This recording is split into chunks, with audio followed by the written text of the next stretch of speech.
Georgetown, 7-foot even, and number 33, Patrick Ewing. McDaniel, Pinckney out on Oakley. Reggie Lewis on Wilkins. Jackson left open, and he makes it. Jackson is playing a little bit more confidence. Bagley the double on Ewing. Jackson open again. Jackson's got 6 points. They're gambling off Jackson right to the task. Gamble coming around the screen. Picked off by Ewing. Jackson's got McDaniel as a trailer, and McDaniel's got 2.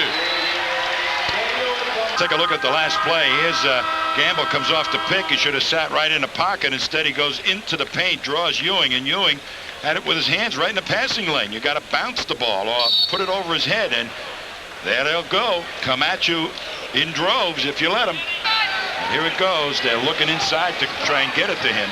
Pretty good deny there. Ewing gets the roll on the turnaround. In the spot against Parrish. Wilkins putting it on the floor. Leaves it to Jackson. And Ewing hits. Another steal for the Knicks. Oh.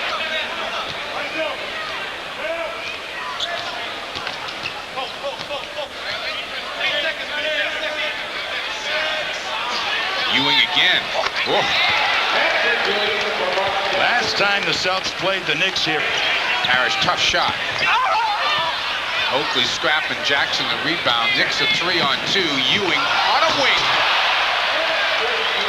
Well, Parrish just gave up on the play. Takes off up the floor. Now here's the shot. Ewing knows he bothers the shot. Now watch Parrish come into the screen from the left, and all of a sudden on the left again is Ewing, a half court out in front of Robert Parrish. You've got to get up there. If you play Gamble on Oakley and let Pinckney take a shot at McDaniel? No, because Oakley had really cleared Gamble out underneath. That's what the Pistons did against the Celtics in the playoffs last year, where Gamble ended up with Lambier. Blue uniform.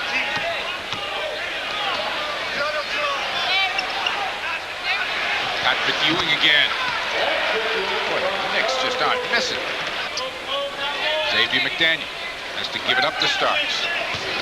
Starks got Gamble in a switch. Daniels alone in the corner. Gonna launch one. Make it for 3. Foul on Starks. Ewing again squares up and stuffs it. That's when you should start to double him. As soon as he puts it on the floor one time, that's the signal to go down and get him. Starks telling Ewing he wants a screen. Ewing didn't really roll off it and spins in for 2. Or on a shot clock, don't let him inbound the ball that quickly. Near steal by Parrish. Ewing picks it up and sticks the J. You knew that was going in tonight. Here in prior ball games, they've really made him work to get him. They have not really done that other than Joe Klein. Kind of petered out in prior games in the last half. Well, Patrick Ewing, yeah, he had a hot hand here, and one of the big reasons is that the Celtics really have not played him very aggressively. Now, that's a tough shot, but he got off the mark very easily. He's got a world of confidence now in this ball game.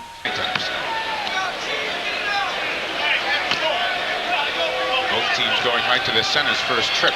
Kick out Jackson at the buzzer. Only a 2, however. First turn, he called the foul. Push that guy off the angle of attack at least a little bit and allow the small defender to get back to his man. Larry Bird was for a long time, too. All you need is a couple of guys that can score against 90% of the league, and you're in business. Ewing for 2 more. First 2 of the third quarter for Patrick.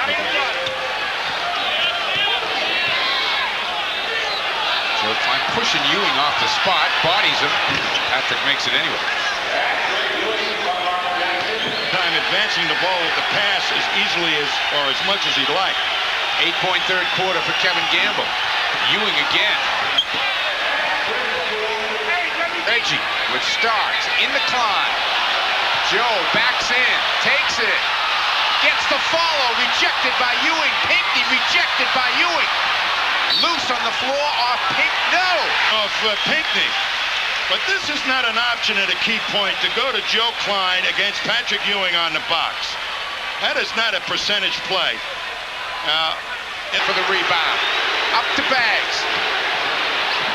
Trying to find Pinckney, and Ewing picks it off. Gets it ahead to Starks. Not a bit.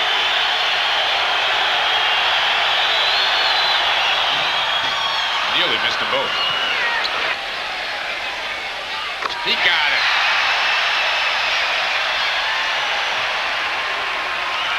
Ball is out of bounds. The game is over.